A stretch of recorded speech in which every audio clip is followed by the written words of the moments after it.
What is up, boys and girls? Undertaker here, and now I'm back with a special audio video for you today.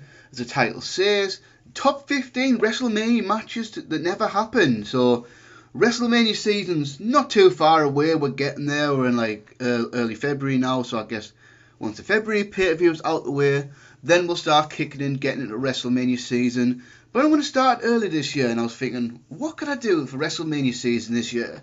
I've pretty much done it all, haven't I? I've done Wrestlemania reviews, Wrestlemania retrospectives, I've done 5 Wrestlemania related videos, I've done some rebookings. Now I am going to pick up and do some more rebookings, and if I have time I might do a retrospective for Wrestlemania 34 and 35, because I can't remember why, but I didn't do Wrestlemania retrospectives last year. Can't remember why I didn't do it.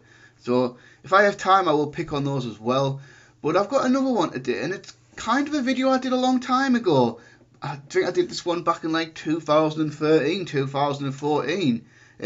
Top 15 Wrestlemania matches to never happen. But of course in those days that was a purely slide video. So I decided, okay, how many years? There's actually some matches past that date on here, so recent WrestleManias that are on here. So I thought, yeah, why not do that, but do that in audio form. So what I'm going to do, talk about what the match could be, talk about when the match would have took place, that type of thing, what the storyline could have been and all that, and kind of what I expect the match would have been like, to be fair.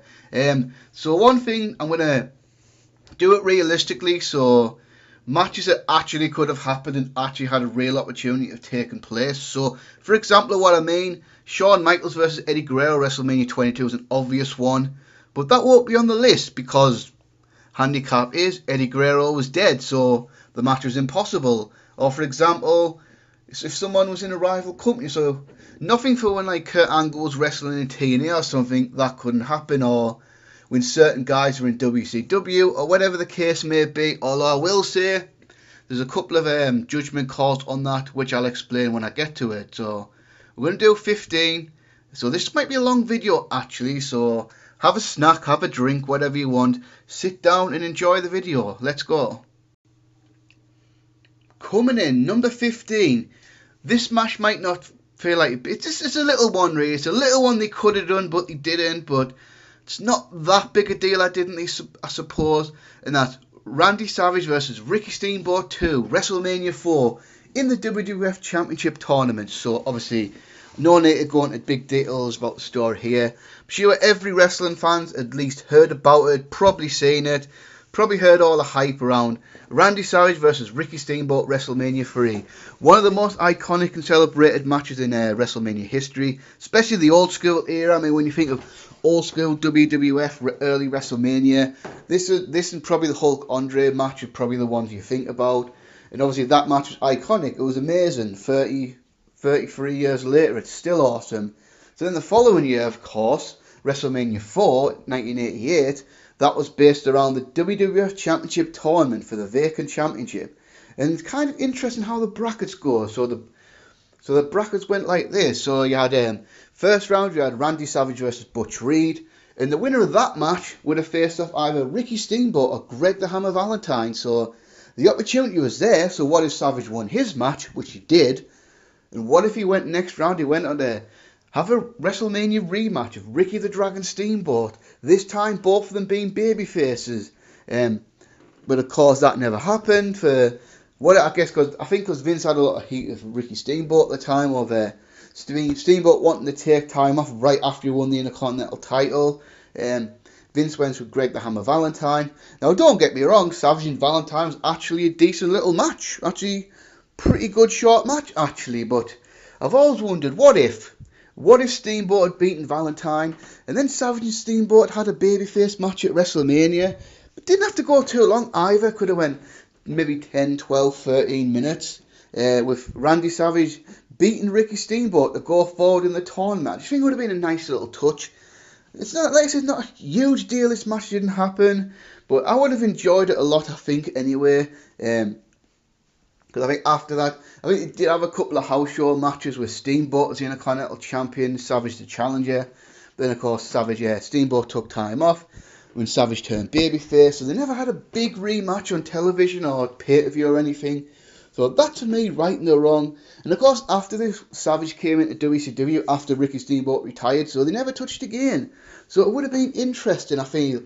This probably would have been, it wouldn't have been as epic as a WrestleMania match, but I think we could have had a 4-star, maybe 4.25-star match here.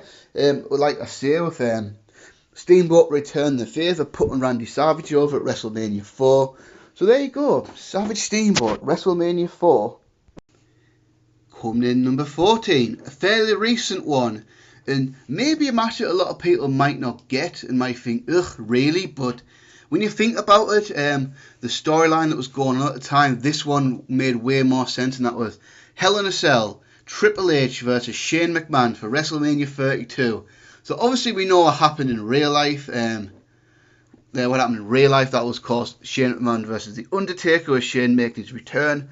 Then Triple H wrestles Roman Reigns in the main event of WrestleMania. Now the Taker-Shane match was fine.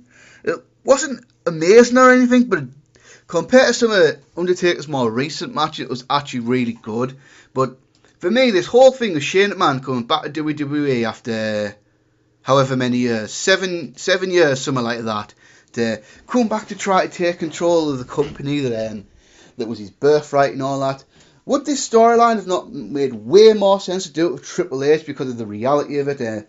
Triple H as being Vince's son-in-law and all that. Obviously, I think in the past there's been some real life tension between Shane and Triple H, so the story would have wrote itself, really. I mean, the whole Undertaker, I do get that they were kind of in a jam, because WrestleMania 32 was probably the most injury-riddled WrestleMania of all time. I mean, look at the guys that were out. Seth Rollins was out, John Cena was out, Randy Orton was out, Sting, who could have potentially been at this WrestleMania, was out injured. People like Cesaro was out injured, so what do you do? He wasn't really an obvious opponent for The Undertaker, so Vince made a deal with his son Shane to come back. But the storylines didn't really make that much sense. Like, there wasn't really a real reason for Shane and Undertaker to be fighting other than reasons. And you kind of feel like you get the sense WWE was just trying to create a storyline out of nothing. And it was okay, I guess. The storyline was okay. But I remember at the time not really being figured, oh, this match is going to be amazing. I can't really wait to see this. But I think if he'd done this exact same storyline with Shane coming back, try and take control of Monday Night Raw and all that, have the dispute with his dad, I think it would have made way more sense for Triple H to be the one trying to defend Vince. So I think, wasn't the storyline, wait, this was stupid. So if Shane McMahon won, he got control of Raw, but then Shane McMahon lost the match to The Undertaker, then got control of Raw anyway, although defenders that did lead to the 2016 brand split. Now, the thing was, if Undertaker won, that lockbox would remain a secret forever. And obviously Undertaker did win, and to this day we don't know what the hell that lockbox was all about. I mean, and I don't think we'll ever know. So out of the gate, it just would have made much more sense for Triple H, the married into the McMahon family, second in command for Vince, to defend his father-in-law, defend his position as potentially the guy to take over from Vince, to fight Shane McMahon in a personal battle inside Hell in a Cell with so much on the line. And obviously I think Triple H probably in a better shape than The Undertaker as well, so I think the match would have been significantly better. I think the match probably would have went down the same. Shane probably would have done that same insane bump, and then I think Triple H would have won the match. But yeah, I think the heat for the match would have been a lot better, the storyline would have been a lot better, and it just would have made way more sense. And to be fair, they might still do Shane and Triple H at WrestleMania, which is they do. Fine, I guess. I mean, but I think if they're ever going to do it, the perfect time to do it was for right here. It should have been Triple H and Shane McMahon, shouldn't it? In my opinion, anyway. And that's why this match is on the list. Coming in 13, Brock Lesnar versus the Animal Batista for WrestleMania 30. Now, of course, we know what happened at WrestleMania 30. They brought Batista back to hopefully be a big babyface, the main event WrestleMania 30 with Randy Orton for the WWE Championship. But of course we know what happened there. Fans saw right through it, shit all over Batista's Royal Rumble 2014 win, shit on Batista in general. Everybody wanted Daniel Bryan, so of course eventually Daniel Bryan gets inserted into the WrestleMania main event and everyone's happy in the end. And then what did Brock Lesnar do at WrestleMania 30? Just a small matter of ending the streak, you know, probably one of the most iconic moments in WrestleMania history, but that's not the time or place to debate that. So, And I did rebook WrestleMania 30 maybe a year, maybe 2 years ago, I can't remember now. But I definitely have rebooked that show recently. And the match I put together was, I guess a dream match. It never quite happened, although it kind of did. And what I mean by that is they did wrestle at least once in OVW with Brock Lesnar wrestled Leviathan in OVW in like 2001. It was either 2001 or early 2002, I can't remember, but this match never happened. But however, Brock Lesnar versus the Animal Dave Batista never happened. And I guess at a certain point in time, that kind of became a dream match with Brock Lesnar becoming a big star first. And then Batista becoming a really big star in Brock Lesnar's absence, but they're being very similar in like size and power and all that, similar gimmicks. And I guess around when Batista was the main eventer in 2005, there was always, what if Brock Lesnar ever came back and wrestled Batista? That'd be pretty cool. And then of course Batista leaves the WWE in 2010. Brock Lesnar comes back in 2012. And then Batista finally comes back in 2014. So here you go now. Really for the first time since 2004. You had both these guys under contract at the same time. That's a WrestleMania match, isn't it? I mean, I feel like this would be, on paper, this would be a great heavyweight fight. Two really big badass dudes that just want to beat the fuck out of each other. They don't need to have an elaborate storyline. Just let it be that.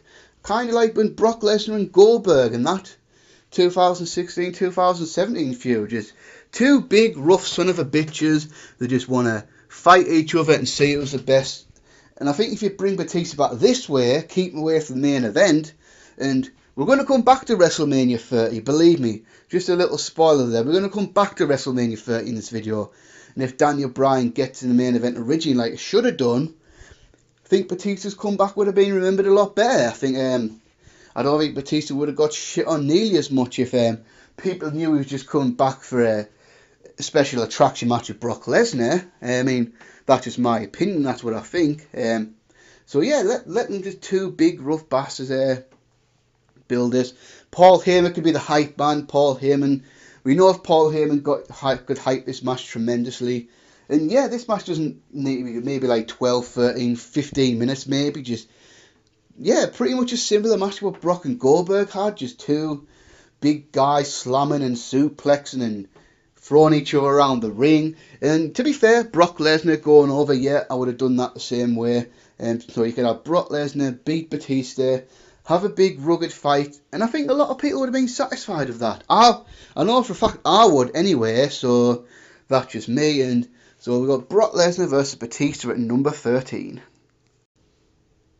Coming in number 12, and a match I bet people were surprised to see on that list.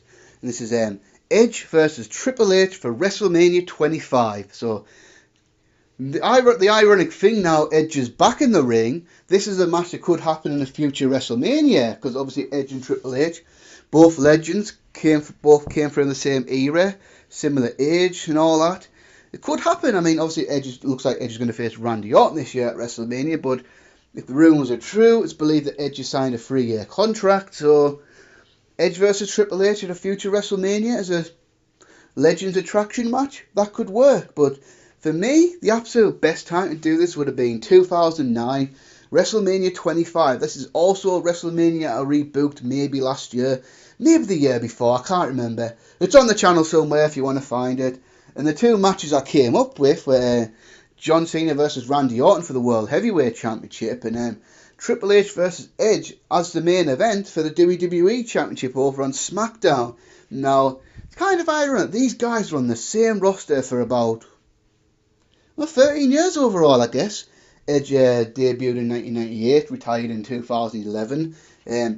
But then I guess really since Edge became more of a top guy in like 2004, 2005, they didn't touch that much. They really didn't. I mean, they had a TV match in Japan, if I remember rightly, on Raw. And then they had one singles pay-per-view match together. And that was at the Great American Bash 2008. And at the time, I was disappointed because I thought, yeah, it's cool this match is happening. But they've thrown it away on the big level pay-per-view where, for me, this match is a WrestleMania match. I just feel like at the time, Edge was at the top of his game. I think from like 2005 to like, I guess till 2009 when he got injured, Edge was the top heel in the business, in my opinion, no doubt. I mean, I love Edge's work back then, and of course Triple H, the babyface. So in real life, of course, we had Triple H versus Randy Orton, which it's ironic. I thought the build up that match was amazing. Well, not amazing, but great. Then the match itself was Then the World Heavyweight title match was Edge versus John Cena versus The Big Show, which was a good match, but that certainly did not scream WrestleMania match in the slightest for me. Because I feel like if you keep the WWE title on Edge, although to be fair, that does sacrifice the awesome twist they got at No Way Out 2009, which I did think was cool in fairness. I mean, I really did enjoy that with Edge losing the World WWE title and winning the World Heavyweight title. But for the purposes of this, I would sacrifice this. Edge can walk in as a WWE champion, facing Triple H one-on-one. And I think this match would be really good. I think if they built it up right, there'd be a lot of heat for it. Although saying that in fairness, there should have been a lot of heat for Randy Orton and Triple H, but there wasn't. But was that partly down to them being exhausted by Undertaker and Shawn Michaels, and the fact that they had this epic build-up and then they just had a wrestling match? But who knows? It's not time to debate that. I think this match would have been significantly better than Orton and Triple H, so, and definitely better than Cena versus Edge versus Big Show. I think this would have been a great WrestleMania match. Edge getting his second WrestleMania main event. Triple H getting something like his fifth or sixth. I can't remember exactly how many. But look, Triple H had a lot of WrestleMania main events. I think this would have been a great match, and I'd prefer Edge to go over, but of course, Triple H wants to go over, why the hell not? Babyface win to show at WrestleMania, fine, whatever. But yeah, just kind of disappointed this match never really happened on a big stage. And this is the stage I put it on, WrestleMania 25. Coming in, number 11, Kurt Angle versus The Undertaker, WrestleMania 22, 2006. Now, No Way Out 2006, the month prior, had one of the best World Heavyweight title matches in the history of that belt. And that was a classic wrestling match between Kurt Angle versus The Undertaker for the World Heavyweight title. However, what if, instead of this match happening at No Way Out, this match happened on a much bigger stage, WrestleMania 22, when The Undertaker was in full into the streak, and Kurt Angle was one of the best wrestlers in the entire world. Just what if that match had happened there, in Chicago as well, with such a tremendous crowd like that? So, real life, of course, The Undertaker wrestled Mark Henry in a casket match on this show, which, when you look at streak matches, especially the last decade of the streak, when the streak started becoming a really big thing, got really hot. I mean, you got Batista, you got Edge, the two Shawn matches, the two Triple H matches, and you go all the way down to, yeah, he wrestled Mark Henry at WrestleMania 22, didn't he? That's kind of the feeling you get with that. I feel like a lot of people forget that and have to think about that to remember that even happened, that was even a thing. It was just such an underwhelming match. It wasn't a terrible match. I mean, Lord knows Undertaker's had much worse matches at WrestleMania than the Mark Henry one. But I think in 2006, it was just like, I don't think anyone really cared. Then, of course, the World Heavyweight title match was Kurt Angle versus Randy Orton versus Rey Mysterio. So my proposal is Angle and Undertaker have the first confrontation at Royal Rumble 2006. And then what if Rey Mysterio wins the Royal Rumble like he did in real life? Then what if at No Way Out, Randy Orton goes on to cheat to defeat Kurt Angle to become the new World Heavyweight Champion? And then Orton and Mysterio have a one-on-one match for the world title at WrestleMania. And Rey Mysterio can beat Randy Orton to become the World Heavyweight Champion. And what if that freed up Kurt Angle and The Undertaker to have an epic clash in this WrestleMania? Because I think that's what this WrestleMania really missed to become one of the all-time great. This is a borderline great WrestleMania. Very good to borderline great. But what it missed was that truly classic WrestleMania match, one for the ages. I mean, the best match on the show is Edge versus Mick Foley. And that was a great match, but I wouldn't really consider it as among the all-time great WrestleMania matches. I think if this match happened, this could be that match. I mean, Kurt Angle, Undertaker, you can tell these guys love wrestling each other. I mean, and I liked how Kurt Angle got more of a wrestling-based style out of The Undertaker. Like I said, that No Way Out match was amazing, a classic. Then they had another match on SmackDown a few weeks later, and that's the one where Mark Henry interfered, and that set up Undertaker versus Mark Henry. And they had awesome matches in the past. I mean, another one that comes to mind instantly is the one on SmackDown in September 2003 for the WWE title. They had a very good one on SmackDown July 2002. Then the 2000 feud wasn't that great, but yeah, I just feel like this match, because at this point in time, wasn't until really later in the streak that Undertaker was having classic matches at WrestleMania. I mean, for me, his hot runners matches happened the following year, starting with Batista, then Edge, and then he had that truly epic WrestleMania match with Shawn Michaels at WrestleMania 25, then obviously a similar match at WrestleMania 26, the two awesome ones with Triple H at 27-28, one final awesome match with CM Punk at 29, and then the following year he lost the streak, and the matches since then have been very hit and miss, but I think this match could have been the one that really brought the streak into true legendary status if you had this match with Kurt Angle. Like I say, give it 20-25 minutes, however long it needs to go. I feel like the match could have been equally as good as the one at No Way Out. Now, there is a rumour that this match was talked about, and I believe years ago Kurt Angle did an interview where he claims that Undertaker actually offered his streak to Kurt Angle, but Vince and Kurt Angle turned it down. I mean, this was coming from the mouth of Kurt Angle in like about maybe 10 years ago, so maybe not the most reliable source, but that would have been interesting. But for me, I think obviously the Undertaker goes over in this scenario, doesn't he? He gets that awesome match with Kurt Angle, beats him at WrestleMania, and I feel like this could have been one of the best WrestleMania matches of all time. I really, really do. And just a shame it never really happened. Now we're coming at the top 10, and we're going to start off with Bret Hart versus Owen Hart. Final blow-off, no holds barred match at WrestleMania 11. My God, WrestleMania 11. I mean, if you guys think WWE is bad now, and yes, it is. I mean, I'm not going to dispute that at all. Look at WrestleMania 11, 1995. If you want to see a terrible WrestleMania, that's the one to watch. That's the WrestleMania reboot several years ago. That's on the channel if you want to check it out. And I think one of the big selling points for me for that WrestleMania of my rebooking was this match right here, Bret versus Owen. Final blow-off at WrestleMania 11. Now, this match did happen, but it happened on the WrestleMania before. The Raw before WrestleMania, excuse me. So, like March the 27th, 1990, something like that. In around that date. Bret and Owen had a main event on Raw, a no-holds-barred match. And that officially blew off the feud that began the Royal Rumble in 1994. And I guess this seeds went planted all the way back to Survivor Series in 1993. Now, of course, we all know what happened in 1994. Bret and Owen had one of the greatest WrestleMania matches of all time at WrestleMania 10. To this day, one of my absolute favourite matches of all time. Then they went on to have that another classic steel cage match at SummerSlam 1994 for the WWF title. And then this WrestleMania, Bret Hart was he had an I Quit match with Bob Backlund. And then Owen Hart and Yokozuna faced the Smoking Guns for the tag team titles. Now, obviously, I'm a massive Bret Hart fan, obviously, but I've got to say that Bret Hart and Bob Backlund match, probably Bret's worst ever WWF pay-per-view match, for me, hands down. I mean, yes, obviously the Vince stuff in 2010 was worse, but that was different. That was when Bret Hart was back as a 52-year-old broken down stroke victim. This wasn't like when he was Bret the Hitman Hart, the excellence of execution in the prime of his career, having that match with Backlund. That match was just awful. Like, wasn't it? Yeah, that was awful. So, I mean, when Bret Hart has a poor WrestleMania match, then you know, shit ain't good. Look at this WrestleMania. I think the best match on this WrestleMania was Shawn Michaels versus Diesel. And that was a really good match, but not a great match. And if you've probably seen it once, you probably don't really need to go back and see it twice, unless you really want to.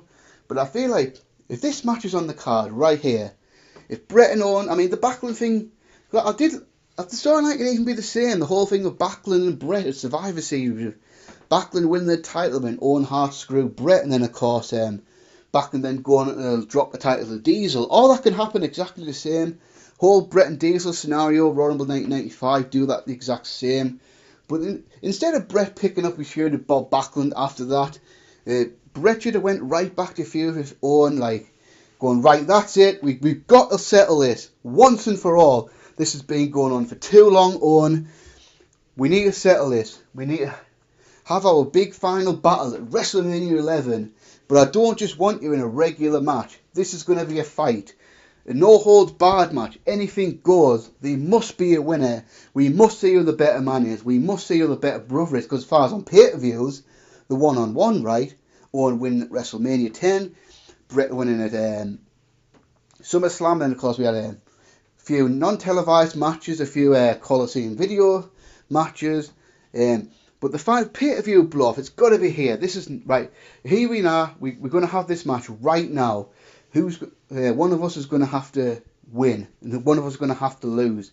And obviously, the match you had in real life on Raw was only about 10 minutes long. So obviously for this one, you at least double the time, at least go 20, maybe 22 minutes, something like that. And I feel like, would you have had another 5-star match? Yeah, probably. I mean, Bret versus Owen Hart, one of the best in-ring chemistries of all time, without doubt, in my opinion. And actually, would have loved to have seen this match. And obviously, in this scenario, if it's the final blow-off, logical thing is the babyface goes over, so Bret can put Owen in the sharpshooter, Owen Hart can tap out and submit, and that'll be it. Bret wins the feud, and I feel like this also would be right up there with one of the greatest WrestleMania matches of all time as well. Coming at number 9. And this is a judgment call that I'm going to explain in a little minute. But WrestleMania 30, WWE World Heavyweight Championship match.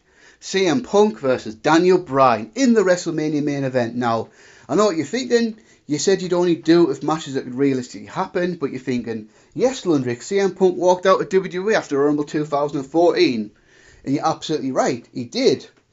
But he wasn't officially fired until like May or June, when he got married to AJ Lee. And for me, and I'll credit the elitist for this. He pointed this out in a video he did about WrestleMania 30 maybe a couple of months ago.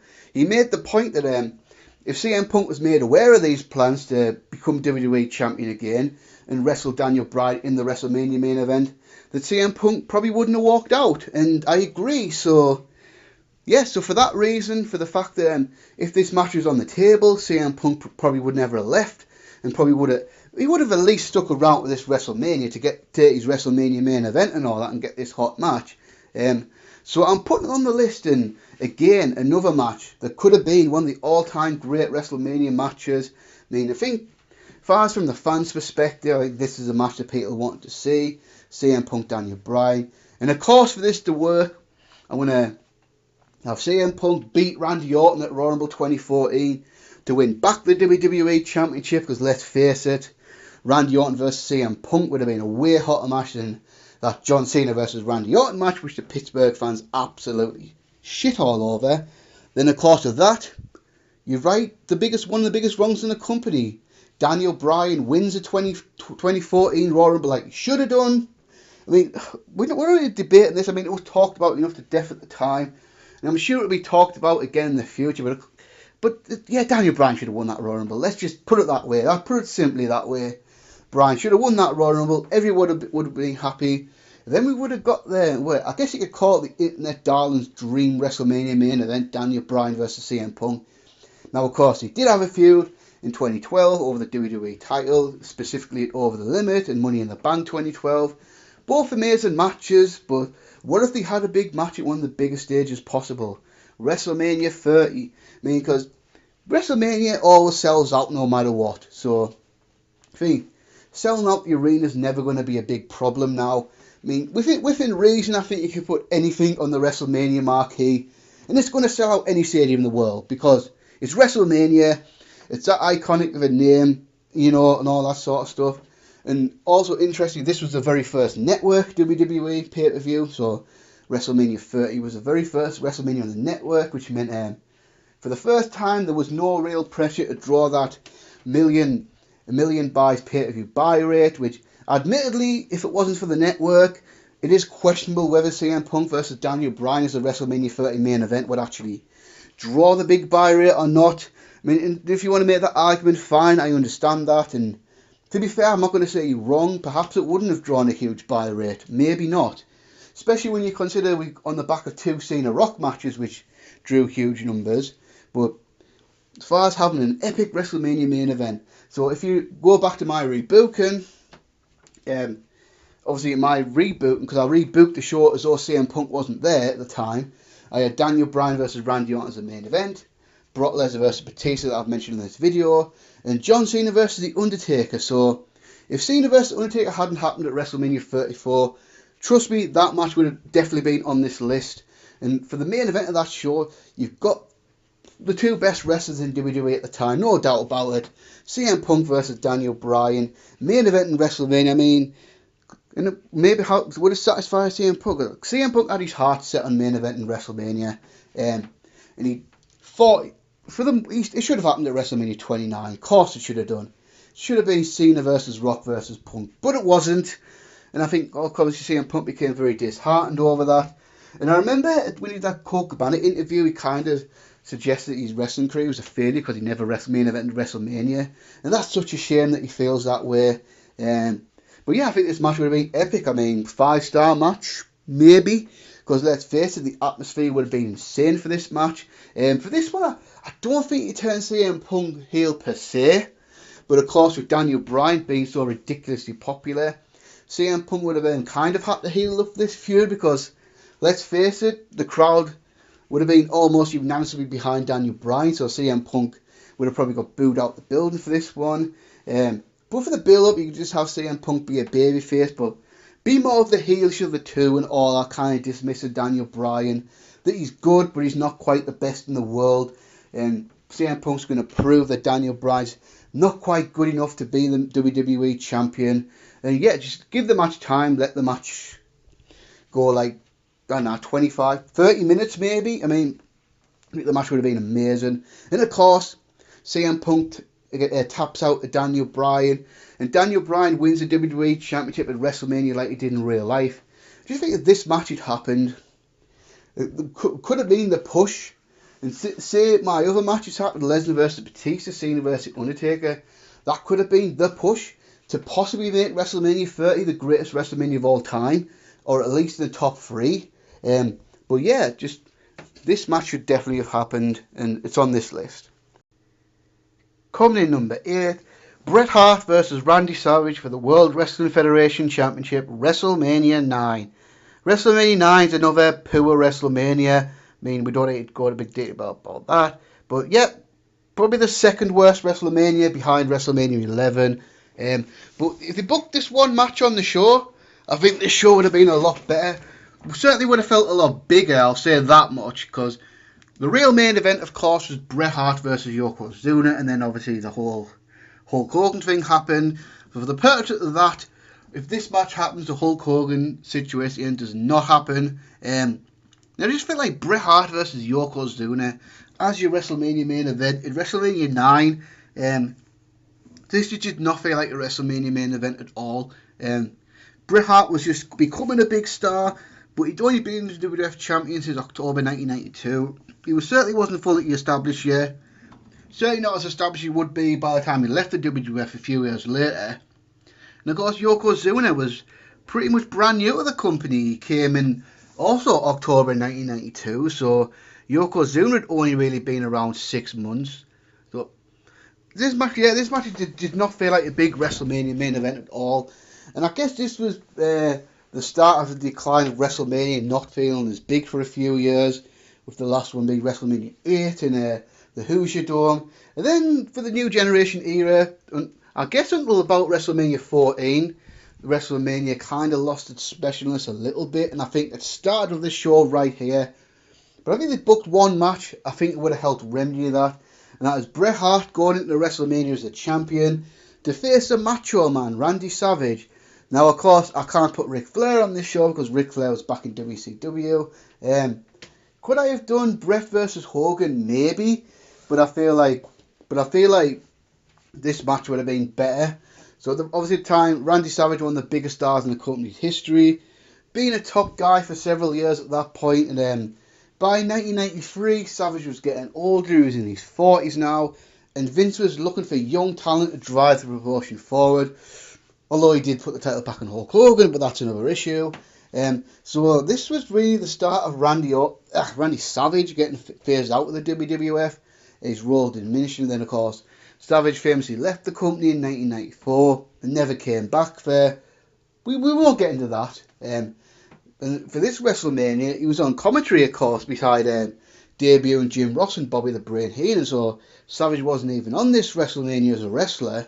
I just think, so what if Bret Hart and Randy Savage had a big dream match on this WrestleMania? Kind of a pass of the torch thing. Randy Savage, the big star from the prior generation, putting over Bret Hart to really help Bret Hart's transition to becoming the top guy in the company. And I think this is a match that Bret needed, to be honest. Cause it's kind of funny, Bret never really he got the win over Ric Flair, didn't he? But he never got that big pay-per-view win over a major star for the WWF title. I mean, I guess the biggest one he got was beating Roddy Piper at WrestleMania 8. So I just feel, in real life you have Randy Savage win the 1993 Royal Rumble. I feel that would have worked out well. Then of course with that, Randy Savage is now getting the shot at the WWF Championship against Bret Hart. And you can really sell the match on generation versus generation. Randy Savage is a veteran. Could Randy Savage have one last big run as WWF Champion? Savage has been a 2-time WWF Champion at this point, winning the title for the last time at WrestleMania 8 the previous year. So that's the story. Does Randy Savage still have what it takes to be the WWF Champion again? And can he beat the leader of this new generation coming along? And that's Bret the Hitman Hart. So keep this as a babyface match. Keep this as a feud more of respect than rather a feud out of blood. It's real simple. Bret Hart's a champion, and he wants to cement himself as a great WWF champion. And the only way he can do that is by beating a guy the caliber of Randy Savage at WrestleMania 9. And Macho Man saying he's not ready to leave the top yet. He's going to beat Bret Hart to become the 3-time World Wrestling Federation champion. And this feels like way bigger as a WrestleMania main event, doesn't it? I mean, you look at this and you look at Bret Hart versus Yokozuna. There's a big difference for me anyway. I feel like this would have been an awesome match. I mean, Bret and Savage touched here and there. I think the most famous match, of course, is on Saturday night's main event in 1987. And there's a show out there on YouTube on Fancam that you can see. Bret Hart versus Randy Savage from a house show in Japan in about May of 1994. And then they had at least one pay-per-view match in WCW in 1998. I think it was Slamboree 98 they had a match. So they never really touched that much.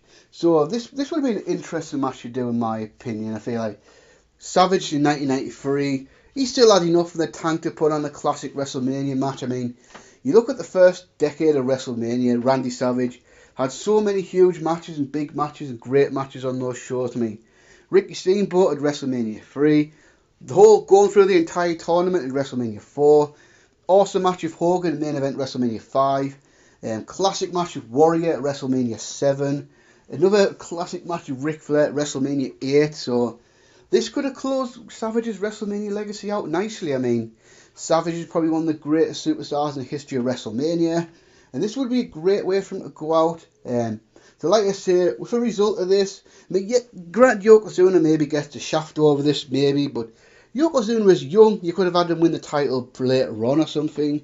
And for the result, Hogan does not get his glory at the end of this WrestleMania. So for the finish, the way I see the finish, Savage goes up to do the flying elbow drop. Bret Hart moves out the way. Savage crashes into the canvas. Then Bret Hart puts on the sharpshooter. Randy Savage taps out, or submits back then, because there wasn't any tap outs back then. So Randy Savage submits. Bret Hart gets his big win over Randy Savage. Savage congratulates Bret, endorses Bret Hart, and Bret Hart kind of gets that defining passing of the torch moment from a legend like Randy Savage. And then WrestleMania goes off the air like that.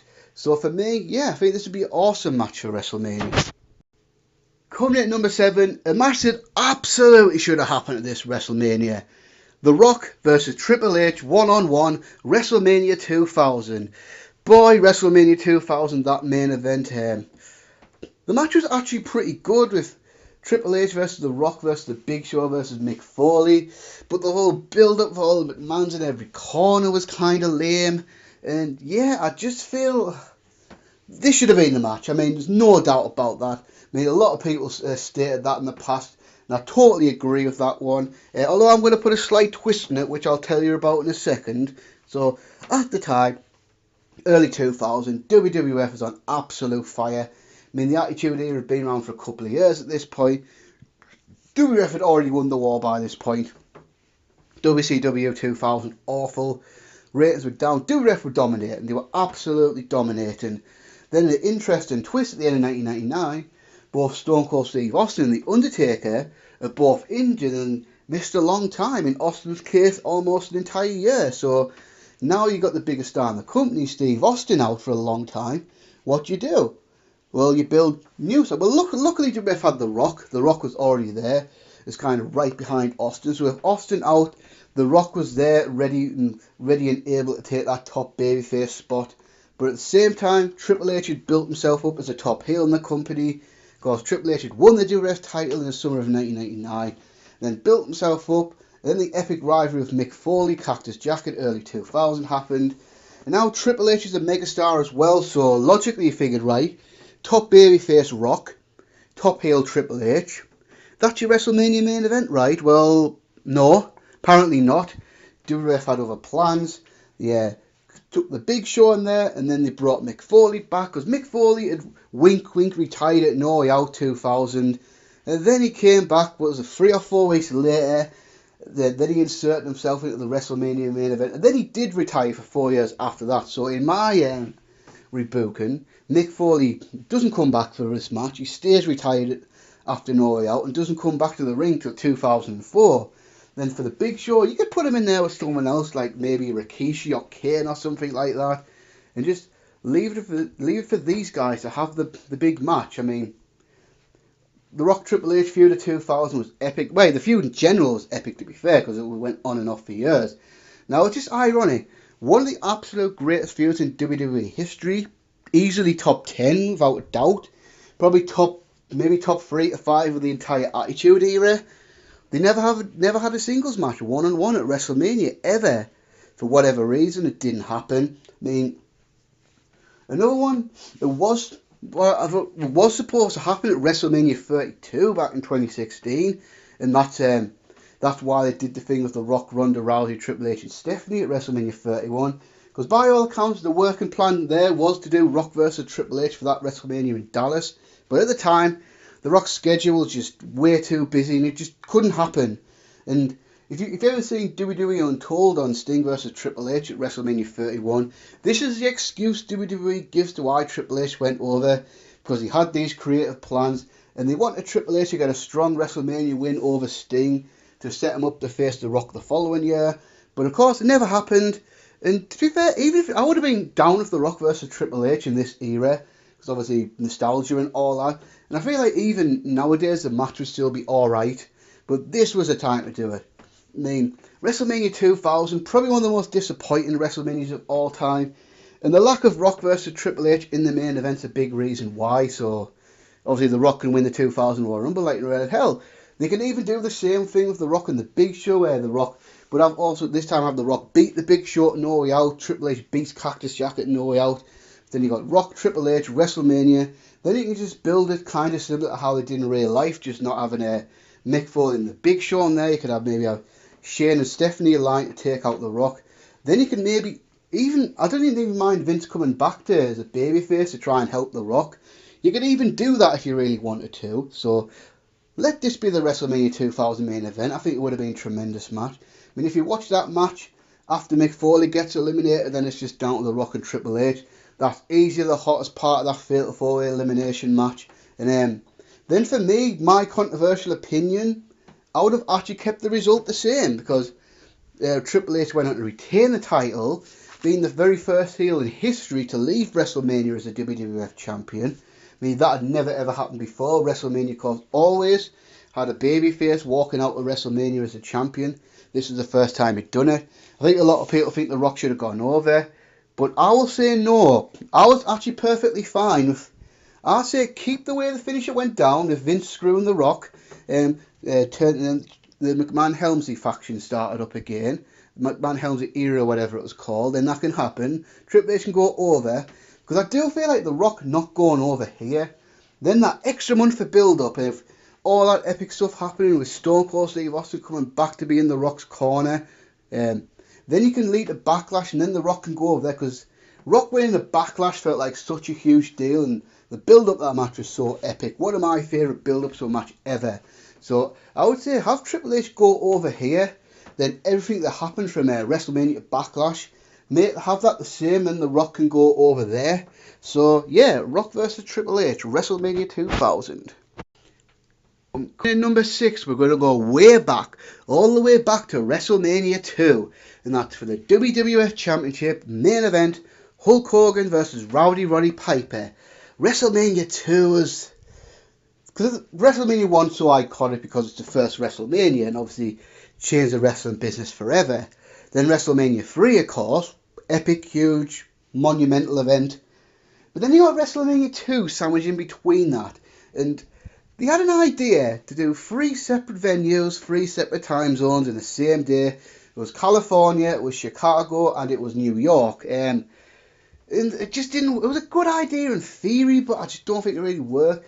And the card itself it did suck. That was not a good WrestleMania. Obviously, the only really highlight was the British Bulldogs versus the Dream Team match, and maybe Tito Santana and JYD versus the Funk Brothers, and I guess the Battle Royal was alright, the WWF and NFL Battle Royal.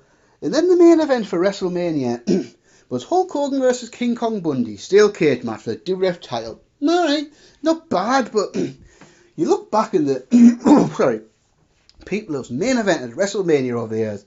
Hulk Hogan, Roddy Piper, Andre the Giant, Ultimate Warrior, Randy Savage, Bret Hart, Shawn Michaels, The Undertaker, Stone Cold, The Rock, Triple H, John Cena, Brock Lesnar, King Kong Bundy? Huh? So it's King Kong Bundy, very lucky to have main event at WrestleMania. And that's something he probably bragged about for the rest of his life, that he main evented a WrestleMania with Hulk Hogan. It just kind of looks odd. I think the standout was King Kong Bundy and The Miz at both main evented WrestleManias, and it just kind of looks like, huh? But he did. And the Hogan Bundy match was fine.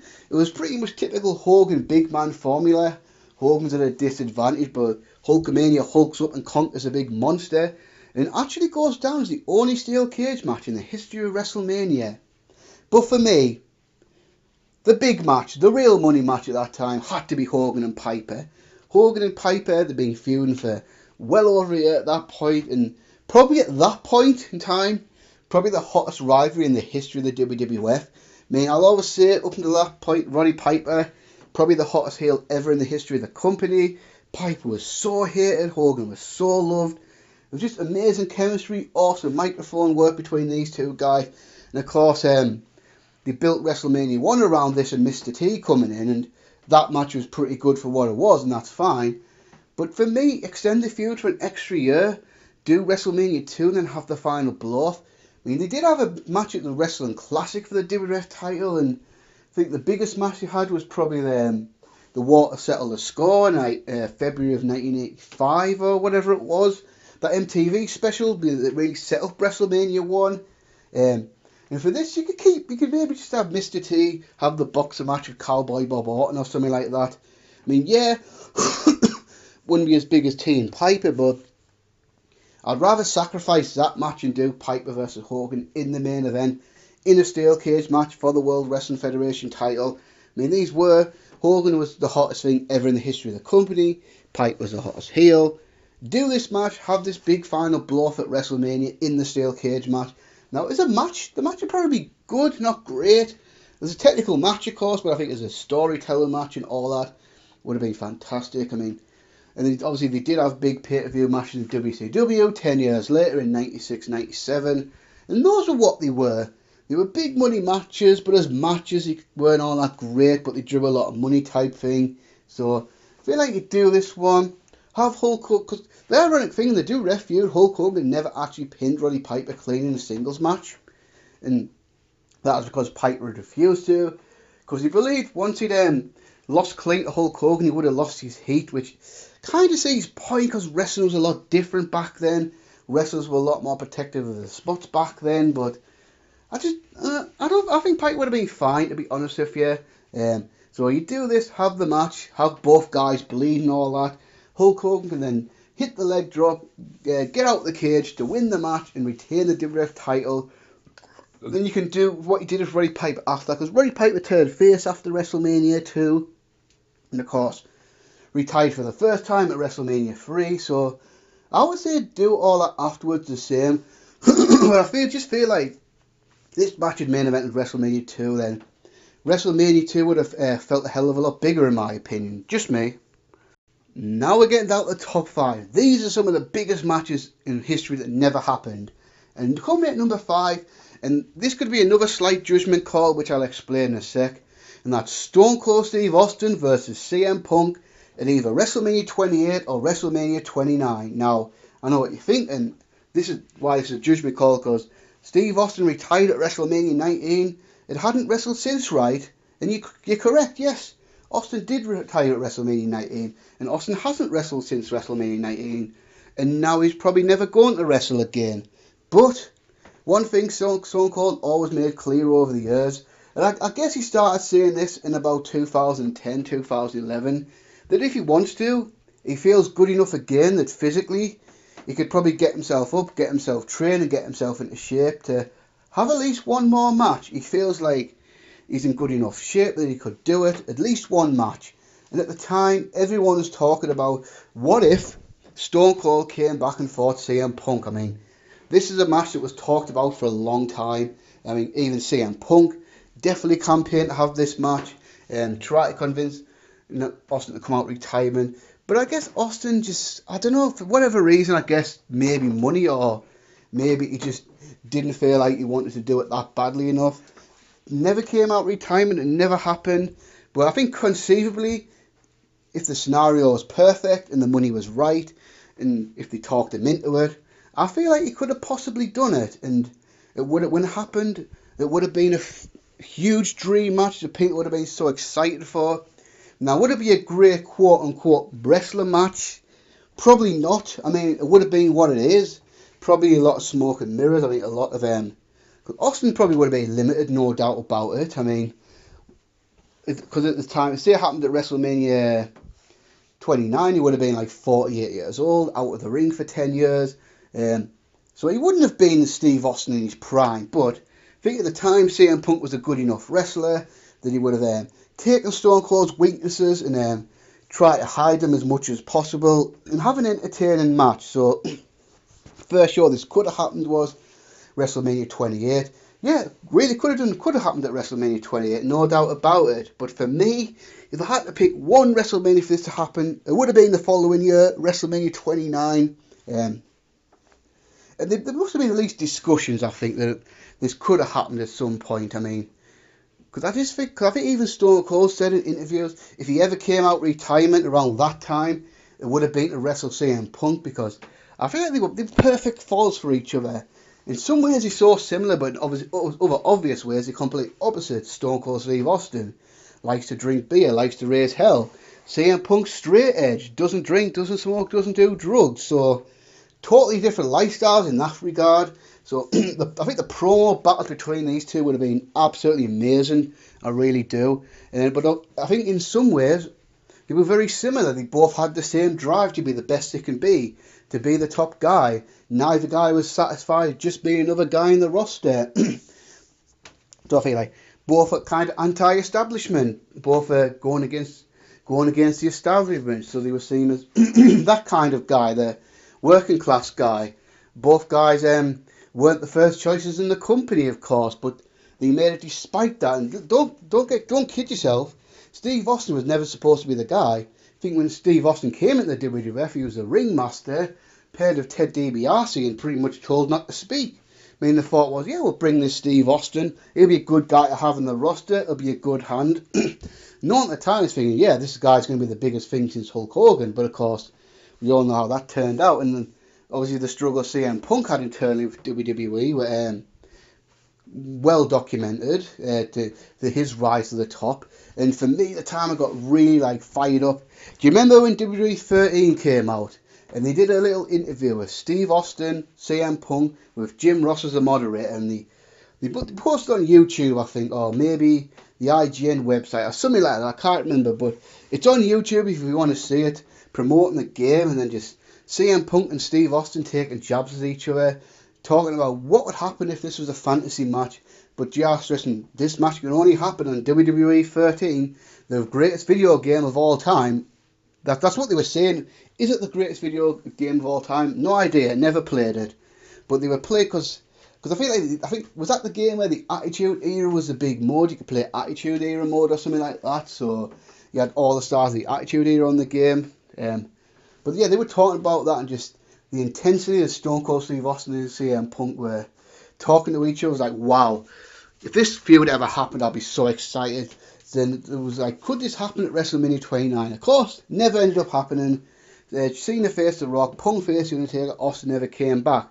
Always been in the back of my mind, what if Stone Cold came out retiring for one match and one match only, 10 years after he retired at WrestleMania 29, faced CM Punk, and imagine that WrestleMania, John Cena versus The Rock, Steve Austin versus CM Punk.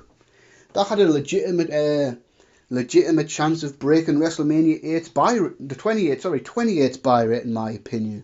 Would have been huge. And then the question is, what the hell would main event? Well, I'm guessing if they did it, WWE would want John Cena versus The Rock to main event, because that was supposed to be the moment The Rock was going to pass the torch to John Cena. But for me, the real WrestleMania main event would have been this match. I think this is the match that people would have bought WrestleMania to see. This would have been the match that people would have been hyped to see. And like I say, would it be a good wrestling match? Not really. I mean, I think it would have been a good enough brawl. It would have been entertaining and all that. Maybe a 3.5 star level type match or something like that. And hell, since CM Punk wasn't the WWE champion, even have Austin go over. That'd be fine. I'd have no problem with that. I mean, it's funny, people had no problem with The Rock beating John Cena at 28, so why couldn't Austin come back to beat CM Punk in the WrestleMania 29 match? So that is definitely on this list. Coming in number 4, not just WrestleMania, but in wrestling in general, one of the biggest matches to never happen, and that's The Rock versus Shawn Michaels. And the one I selected, I mean, you could have had WrestleMania 19, absolutely you could have done. But for me, I've chosen WrestleMania 20 for this one. Now, why have I chosen WrestleMania 20? Well, if that was Austin's last match, it did kind of make sense for a storyline perspective for Austin versus The Rock to happen. Although there's another match for Austin that we're going to discuss in just a little bit. And I did really like that Shawn Michaels Chris Jericho feud match for WrestleMania 19. So I wouldn't really take that back, to be honest. That was the best match at WrestleMania 19. That was an awesome match. So I don't think I'd take that one back actually. So I'd kind of keep it how it is. So I think the following year, WrestleMania 20, Madison Square Garden, then you could do Shawn Michaels versus The Rock there, because think about it, the main event, of course, is Chris Benoit Triple H versus Shawn Michaels. So that's easily solved. You just take Shawn Michaels out of that match, let Triple H and Benoit go one-on-one for that match, and I think would have been just as fine. And the Rock's real match was a handicap match with Rock and Sock Connection versus Evolution. But for that, I think you simply just change that to Foley versus Randy Orton one-on-one as well. So you take them out, then you put them together. Now, there's a lot of reasons over the years why this feud never happened. We really, if you think about it, they kind of missed each other, didn't they? So when Shawn retired for the first time in 1998 after WrestleMania 14, The Rock was the Intercontinental Champion there in the Nation of Domination, just getting started. So pretty much through The Rock's entire rise, 99, 2000, 2001, Shawn Michaels was retired the whole time. Then when Shawn Michaels comes back to the company in 2002, that's when The Rock's in and out through Hollywood commitments and doing movies and such. Then, of course, he left entirely in 2004. Then by the time The Rock comes back in 2011, Shawn Michaels is retired again. So he never got it. And there was a lot of heat between these two over the years. And heard a few things. I think the main one, he stems all the way back from like 1985 or something, when Shawn Michaels was a young wrestler wrestling in Hawaii for The Rock's grandmother. So the crack is that Shawn Michaels and yes, I know this is hard to believe, Shawn Michaels had been a disrespectful dick during that show, was even being a dick to The Rock's grandmother. And The Rock, who was 13 at the time, saw that and was pissed off it, and in the back of his mind, he never forgot that. Then you hear stories about when The Rock was Rocky Maivia back in 1997. Apparently The Rock and Shawn and Triple H would fuck with The Rock a lot, and there was just a lot of heat between the two. And Rock was even quoted as saying he would never wrestle Shawn Michaels, he wasn't interested in doing so. However, I just feel like over time, if it got to the point and the money was right and creative was right, I feel like The Rock would have been talked into going back at his word and wrestling Shawn Michaels. So these were just two huge stars that never quite happened. And yeah, you could have your dream match in Madison Square Garden at WrestleMania 20. This doesn't have to be the main event, of course. That if the main event is Benoit and Triple H, that's perfectly fine. You could put this like maybe 8th or 9th on the card or something like that. But I feel like if this match happened, this would be one of the main matches people are looking forward to for WrestleMania 20. I mean, you could do the promos talking about the real life heat and all that, and just letting that story play itself out. Right, and then who's the better man? The showstopper Shawn Michaels or the People's Champion The Rock? Then you get to the match, and because this match at WrestleMania 20 was Rock's last match for 7 years, so with that, I feel this would have been a much better match to go out on than the handicap match of Foley and Rock versus Evolution. All of that was a good match, but this one would have been so much better and so much bigger. You could have it go like 18, 20 minutes, and it could go either way. Either guy going over, and I think it would work perfectly fine. So I'll let you guys choose who you'd rather see go over if The Rock and Triple H happen, because for me, works just as well either way in my opinion. But it's just kind of disappointing that The Rock versus Shawn Michaels never happened. And for me, WrestleMania 20 was the perfect time. Coming in number 3, The Undertaker versus Sting.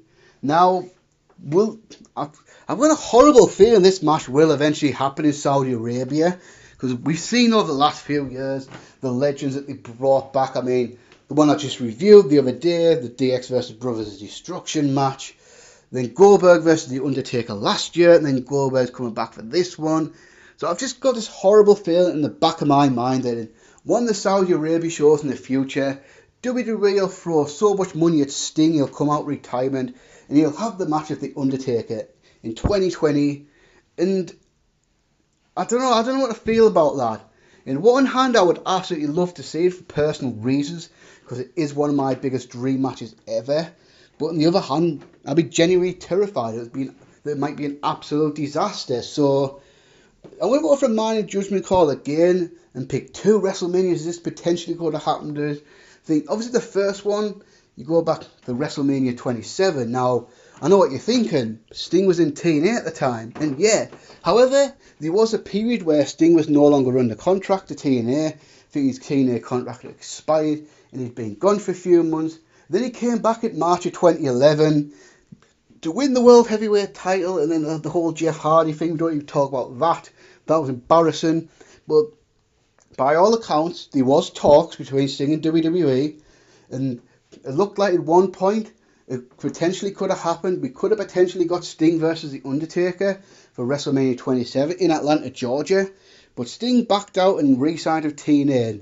Sting, you got to give him credit, he's loyal, but maybe loyal to a fault. I mean, he'd been loyal to WCW for all those years, and even when he was in TNA, you could argue that maybe there was a couple of opportunities for them. He could leave for TNA to have a run in WWE, but for many years he resisted and stayed loyal to TNA, and of course, he finally left TNA for good in 2014, debuted at that year's Survivor Series, and then WrestleMania 31.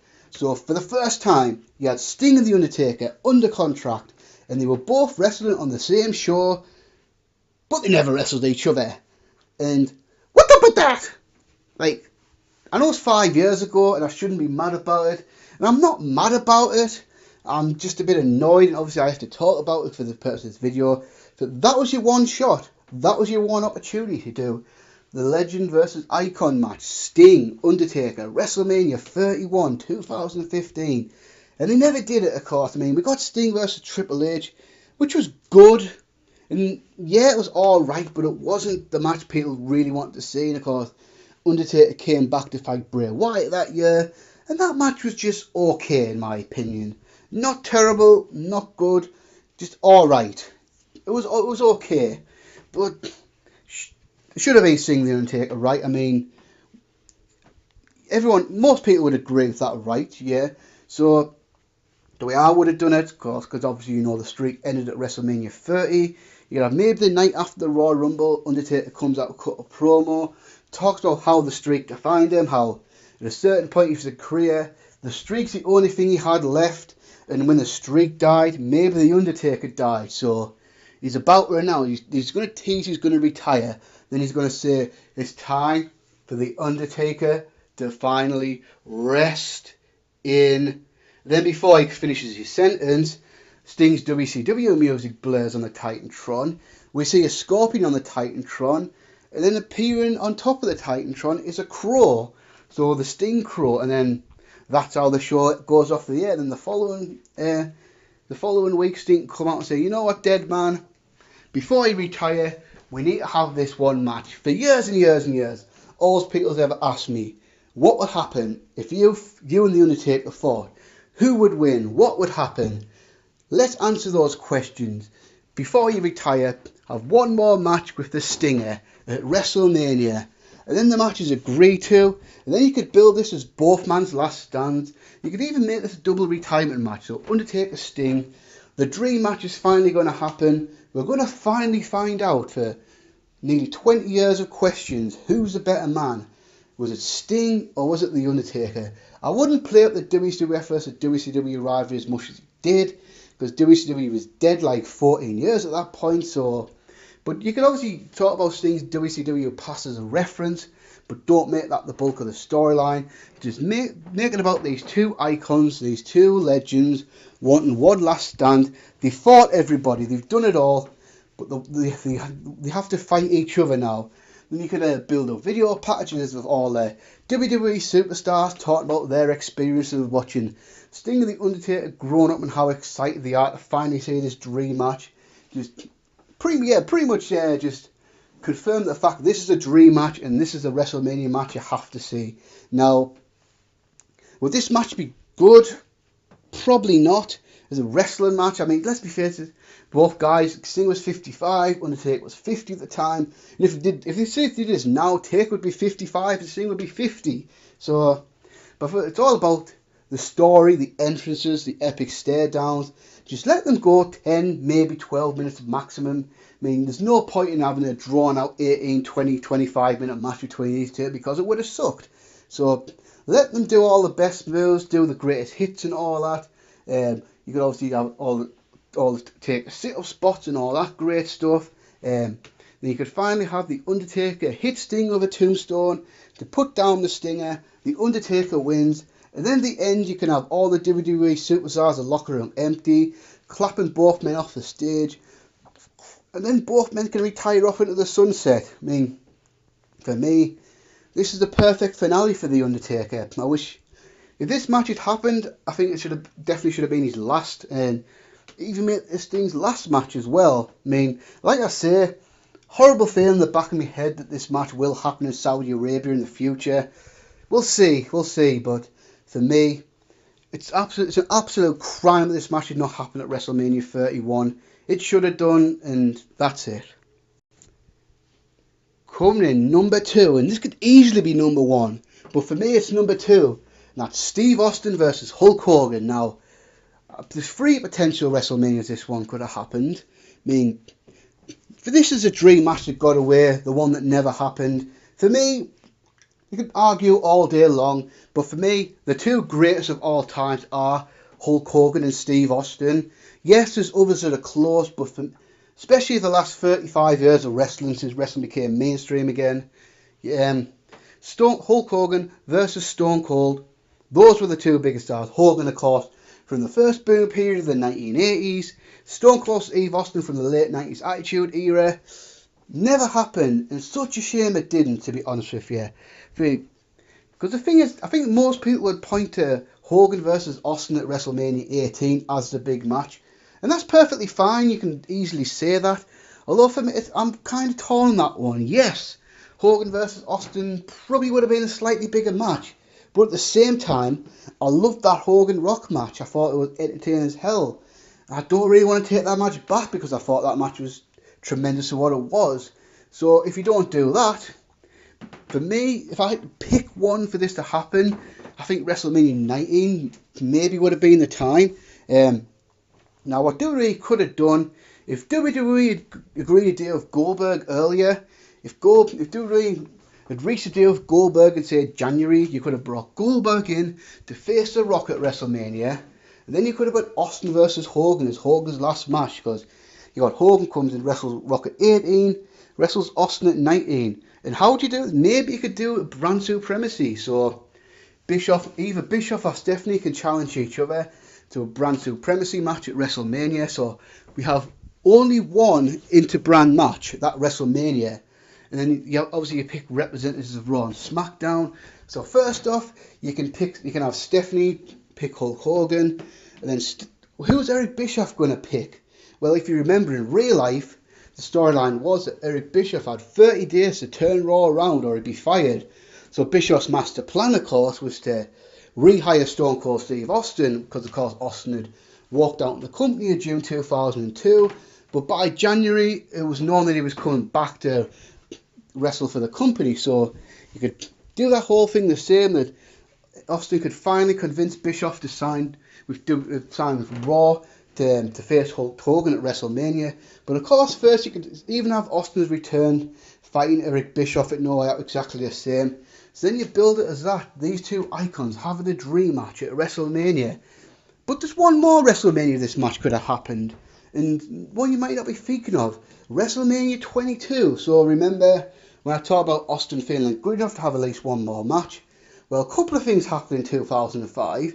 If you remember Raw Homecoming, during October 2005, Hulk Hogan did a promo in the ring where he talked, because this was after he'd beaten Shawn Michaels, of course. So what was next to Hulk Hogan? And Hulk Hogan alluded to that the next person he'd like to wrestle maybe one day is Stone Cold Steve Austin. So if Hogan cut that promo creatively, there were at least discussions about doing this match at WrestleMania 22. And what a lot of people forget, that Austin actually originally was going to come out of retirement. Originally, he was supposed to wrestle Jonathan Coachman at Taboo Tuesday to get Jim Ross's job back. But the crack was when WWE presented the idea of Vader and Goldust screwing Austin so Coach beats Austin. Austin was like, fuck this, I'm not coming back to lose Jonathan Coachman because you're Stone Cold Steve Austin. Why would WWE waste the comeback and getting beat off Jonathan Coachman? So Austin was supposed to lose the coach and then dropped out of the match, and then they did a bullshit story about Austin getting injured slipping in the shower or something like that. It was something accident at home, but I think it was slipping in the shower, but it might have been something else. So if Austin was coming back for coach and that match happened and all that, was Austin testing the waters to see how he felt? If he could have a reasonable match with coach, was he thinking about coming back to fight Hulk Hogan at WrestleMania?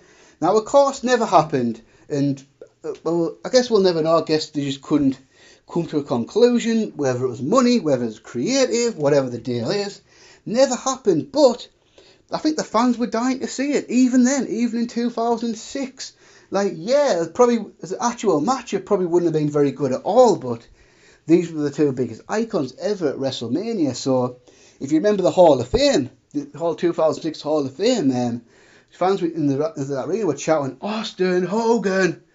Austin Hogan! So fans were dying to see it, and Austin did an amazing tease because he was inducting Bret Hart, and then Hulk Hogan was there inducting Mean Gene Okerlund. And the chance of happening, so Austin, I guess it was off the cuff, he goes, you know, it's funny, I was looking for something, I just lost something, I couldn't find it, so I went in my bag, and I found a can of whoop ass with Hulk Hogan's name on it. Then he just stared at Hulk Hogan and the crowd cheered. So it just makes me wonder, what if this match had happened at WrestleMania 22 as well? Would it have been? It would have been an entertaining spectacle, I think, rather than a great match. But then I think the big issue, it never happened because of creative differences.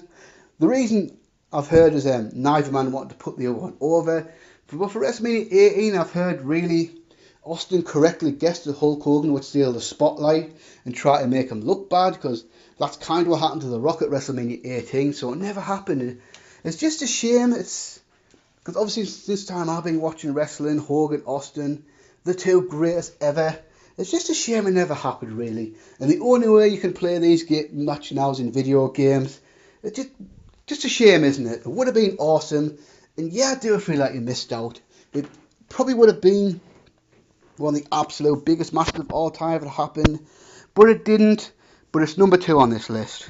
And coming in at number 1, the biggest match to never happen at WrestleMania 8, 1992, Hulk Hogan versus Ric Flair.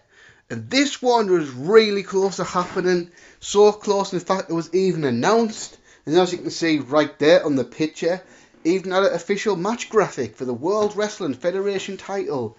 WWF Champion Ric Flair versus Hulk Hogan. So the picture you're looking at right now is actually the official match graphic that was made for this. Because all the other ones on this is just something I looked up on Google Images and stole. Well, yeah, I stole it and just used that. So none of the other graphics are actually real match graphics. They're just ones I found on Google Images. But this one was so close to happening. And the ultimate 1980s dream match that could have happened on this WrestleMania but never did, of course. So for that 80s boom period of the mid to late 80s, you had one side for the World Wrestling Federation, the WWF, the face of the company, Hulk Hogan, Hulkamania and all that. Hulkamania was running wild. But on the other side, on the NWA, WCW, you had the Nature Boy Ric Flair, who was the NWA champion for all that time. I've got to say, I don't think there's ever been two better simultaneous champions in the history of wrestling than when Hulk Hogan was the World Wrestling Federation champion and when Ric Flair was the NWA champion in the 1980s.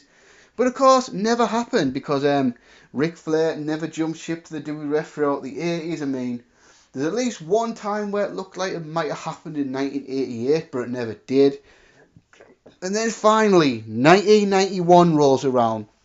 Through a massive dispute with Jim Herd, Ric Flair's then fired by WCW as while he was the NWA champion. So what does Ric Flair do? Takes the NWA belt and finally, after all these years, joins the WWF. So finally, you got Hulk Hogan and Ric Flair under contract at the same company at the same time. And that is a WrestleMania match right there, isn't it? And by all accounts, that's what the plan was going to be, and that's what they're going to build towards. Like I say, even the point where it was announced and they had a match graphic, everything. But of course, as we know, as plans will go, plans will change. Fairly late in the game, WrestleMania 8 ended up getting switched. Hulk Hogan versus Sid Justice in the main event, and Ric Flair defended the WWF title against Macho Man Randy Savage. So really, like I say, pretty much since Flair came to the company, that's obviously what they were building towards, as evidence with Survivor Series 1991, where Flair cost Hogan the WWF Championship. And then against The Undertaker, then we have another controversial finish this Tuesday in Texas, which is called the championship being vacated for the 1992 Royal Rumble, which famously Ric Flair draws number 2 and becomes the WWF champion. So there you go. Ric Flair's your champion, Hulk Hogan's your obvious challenger. It's going to happen, even to the point where we got to a thing where Jack Tunney announced there was 4 big contenders, and one of these people was going to face Ric Flair at WrestleMania 8, and it was whittled down to Hulk Hogan, Sid Justice, Randy Savage, and The Undertaker. And of course, Hulk Hogan was announced as the number 1 contender. But what happened? Things eventually changed, and then we got Ric Flair versus Savage and Hogan versus Sid. And for me, to this day, I don't think WWE's really adequately explained this in a satisfactory manner. So what the WWE says is that the house shows matches were disappointing and all that, and that's why they changed. Because first off, they said, well, because you've done it on a few house shows, this isn't a fresh match, and let's not do it for WrestleMania. Which I call bollocks on right there, because they've done that many times over the years. Had house show programs and they put house show matches on pay-per-view, so that's not really a good enough reason. Then they try to claim that the matches didn't draw as well as they thought they would, which can't really prove or disprove that. I can't probably look up the numbers, but I'll be surprised if that's true. And they also said that in-ring chemistry was disappointing. The matches weren't very good, which I've seen at least 2 of these matches on DVDs and networks online over the years, and for me, I saw the matches and they were pretty good. They weren't like classics or anything, but for Hogan in that era, they were pretty good matches. But I think what it really boils down to with the steroid scandal breaking out and all that in 1991, Hulk Hogan being the biggest star of the company, Of course, it was the biggest target. Then there was a whole Arsenio Hall thing. So at the time, the plan was for Hulk Hogan to go away for a while, get the heat off of him, because of course they were building WrestleMania 8 as, could this be Hulk Hogan's last match? This is possibly going to be the last match Hulk Hogan's ever going to have. So of course Hulk Hogan was gone for near enough a year, coming back in early 1993, doing the whole WrestleMania 9 thing, having one last title run, then leaving the company for several years in 1993. So what I think happened with Hogan leaving, and then I get the impression that Hogan didn't want to put Flair over. Hogan wanted to beat Flair for the title and be done with it. But of course Vince didn't want to do that because Vince didn't want to put the title on Hulk Hogan because Hulk Hogan was leaving. So cause I feel it was a creative issue. There was a thing, and it just didn't happen for those reasons. To me, I still think it should have happened though. I really do. I mean, if I did reboot the show, and I still think you could have done this match and had the main event and then had the DQ finished like there was in real life. Would that have been ideal? No, admittedly not. That would not have been an ideal scenario. But I feel like that was better than what they did in real life. I'm sorry, I mean, that's better than not having the match at all. So, yeah, it's just a real disappointment. I mean, because by 1992 time, that was the original dream match in pro wrestling, wasn't it? That was the biggest match that they could have done in wrestling at the time, Hogan versus Flair. And of course we had to wait 2 years for that because first time we got Ric Flair and Hulk Hogan on pay-per-view was WCW, Bash at the Beach in 1994. And guess what? That drew WCW's highest ever buy rate at that point. And guess what? That was a really good match too. I mean, and then the match you had at Halloween Havoc, the steel cage match, was even better. So don't give me that bullshit that this match would have been disappointing, that Hogan and Flair would not have had a good match. It was Ric Flair. It would have been very good. Would it have been a typical Ric Flair classic? No. But I think it would have been so exciting. I just imagine. So for me, if you did Hogan Flair there, then you kept the Randy Savage Jake Roberts feud going. Let them have a big blow off at this WrestleMania. Maybe because Jake was leaving. Build that as a loser leaves town match and have Savage go over Jake. Then you have Flair and Hogan. And then right from there you can pick up Savage and Flair feuding through the spring and into the summer. Maybe have Savage win the title from Flair sometime in May or June or something. And then you can go to the Savage Warrior thing for SummerSlam like you did in real life. But yeah, for me, however many years it's been, it should have been. I'll always argue and I'll always fight the corner that it should have 100% been Hulk Hogan versus Ric Flair for WrestleMania 8. And yeah, that's a wrap, guys. That's the top 15 matches that should have happened in WrestleMania history. I mean, let's be honest, there's probably loads more I could have picked, but if I picked 15, I think these are all good choices. So, thanks for watching, guys, and until the next time, peace.